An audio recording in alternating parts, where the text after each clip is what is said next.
Un iPhone 6 déjà en test, Sony confirme les Xperia Z et ZL et 51 millions de liens frauduleux supprimés de Google. Salut à tous, nous sommes le mercredi 2 janvier 2013 et c'est le premier Fresh News de l'année. C'est parti. This is funky fresh. This is funky fresh. This is funky fresh. This is funky fresh.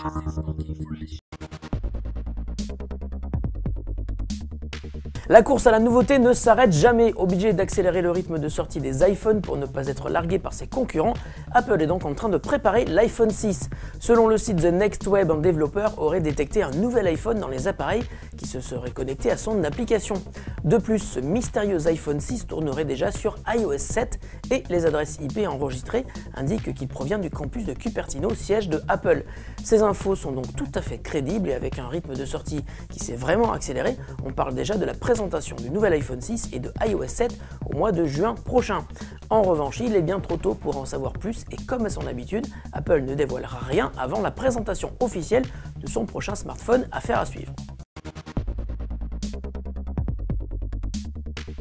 À quelques jours de l'ouverture du CES et après une fuite qui a révélé leur existence grâce à des photos volées et publiées sur le web, Sony vient de confirmer l'arrivée de deux nouveaux modèles de smartphones de la gamme Xperia. Les infos les plus précises concernent le Xperia Z.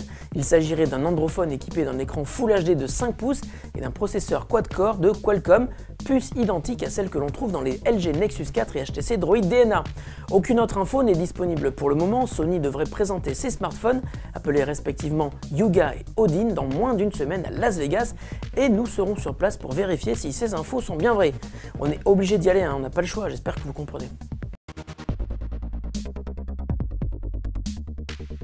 La bonne résolution de l'année 2012 était pour Google de faire le ménage dans sa base de données et de répondre ainsi à la demande de suppression des liens violant les droits d'auteur.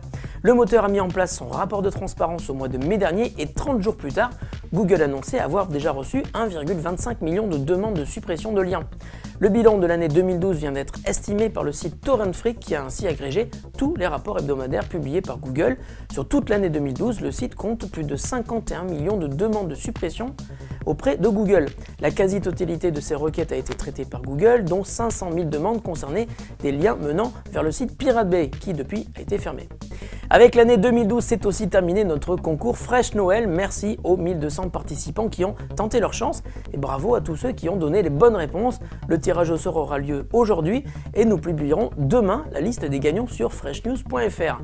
Et voici donc déjà les bonnes réponses. Tout d'abord, c'est bien Pentax qui n'est jamais apparu dans la vie high-tech. Nuance était sponsor de la catégorie Vidéoblog Podcast au Golden Blog Awards 2012. Je n'ai jamais été habillé par Adidas. Très dommage. Sphero n'est pas d'origine française, TPTK est bien une marque 100% poker, Otaku est un fabricant de t-shirts dédié à la thématique jeux vidéo, Mark II est une oreillette Bluetooth, le Bamboo Stylus est fabriqué par Wacom, Dragon Dictate est un logiciel de reconnaissance vocale et enfin Fresh News a été diffusé pour la première fois sur freshnews.fr. Merci de votre participation et si ça vous a plu, sachez que le prochain concours est déjà en préparation. Fresh News c'est fini pour aujourd'hui, on se retrouve demain pour de nouvelles actus de la planète high-tech. Salut à tous!